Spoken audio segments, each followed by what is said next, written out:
Good morning and welcome to the Observer Research Foundation. We are very sorry for the 15-minute delay. We can blame the weather gods for it.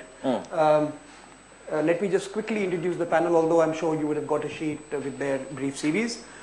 To my left is Dr. Arvind Gupta, IIT alum, Silicon Valley entrepreneur, someone who made his millions in the US and has decided to come back and no retrospective taxation on that.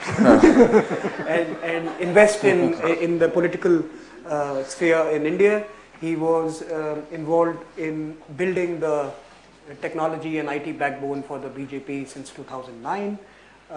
He was also entrusted with the task of marrying the key messages with the key mediums that have emerged in the recent years, and he will probably share his thoughts on how that evolved into such a juggernaut at the end of the elections.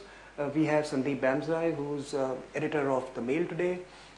He was described by one of his colleagues as the man who has the access pass to every office in Delhi. Sure. So he has all the scoops and all the stories, but certainly he's one of those who's watched politics for 3 decades now, and he will share his thoughts on what were the takeaways from the campaign.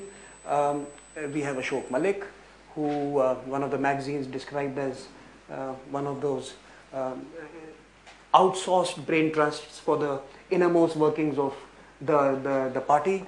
That gives you the distance you need, right, Ashok? But certainly he is someone who believed in BJP before BJP believed in itself. He believed in the right of center politics, and he's been writing on the right of center politics and economics for a while.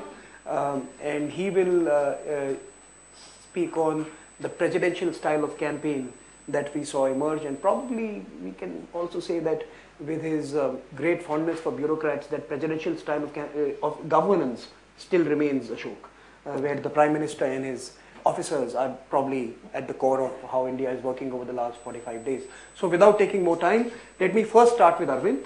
Arvind, you have 10 to 15 minutes to share with us your thoughts on how this process evolved.